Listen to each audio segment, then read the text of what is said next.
So joining me now is Rina Shah. She is a political analyst and current affairs commentator and CEO of Relax Strategies. Rina, great to have you on the program again. Now, opinion polls are grim, legal setbacks are piling up. There's a run of dismal results in the midterm elections. Has Trump lost the X factor he enjoyed in 2016? To some degree, Trump has enjoyed more favor in this era. It seems there's a moment right now in U.S. politics where there's a sense that Biden's legislative accomplishments just might not be enough for Democrats to coalesce behind him for 2024.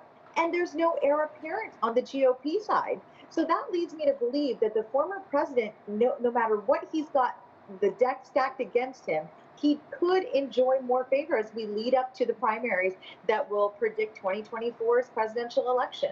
But when Trump launched his campaign on the 15th of November, it was based on the premise that Republicans would enjoy a red wave. That wave didn't happen. And Trump's campaign has got off to a bit of a shuddery start. Doesn't he need to do more to try and change what worked for him so well in 2016 to try and bridge the gaps, the divisiveness that's happening in the Republican Party, to try and garner more support, given that his very loyal base is shrinking? Well, there's no question that the midterms were certainly a referendum on the standard bearer of the Republican Party, which is Donald J. Trump. So I think we look back at the last month and we see a couple of things happening here. We see that the former president will try anything now to hook more people in the Republican Party and to get them sort of more excited about what could be a 2024 candidacy. His announcement did fall flat, and there's still very much an open field for anybody that wants to primary him. The question comes down to money. So when I look at what the Republicans spent in big races across the United States, they had to pour in millions of dollars in places where they should have been all right.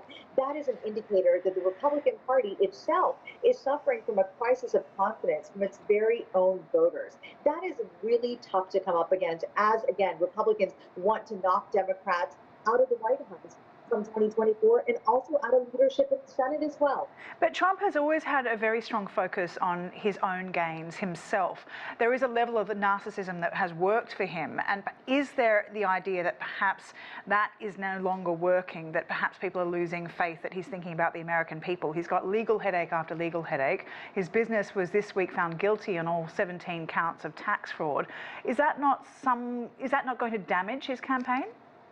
Well, I'll tell you why it's not damaging to the campaign right away is because somebody else is going to suffer the brunt of that hit. The Trump organization suffering that legal blow massively. It's Allen Weisselberg, Trump's guy, who's going to suffer, not Trump himself.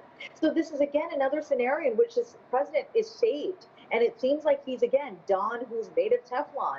But I think we will approach a moment in the coming months, and I'm pretty hopeful that it'll be in the spring, where Merrick Garland, the head of our Department of Justice, will act against the president on the recommendation of the January 6th Select Committee. Again, headed up primarily by Democrats, though there were 2 Republicans on it. Those 2 Republicans are leaving. I see now what's going to happen in the House as we get forward into the legislative calendar is going to be a lot of witch hunts, a lot of political investigation by Republicans trying to show that Trump himself was a victim of witch hunt.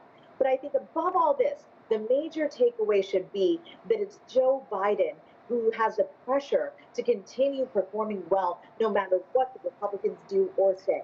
One of the biggest winners in the midterm elections was Ron DeSantis. He cemented his status as the biggest threat to Trump, and many polls show that he is more popular than Trump now in terms of being a general election candidate.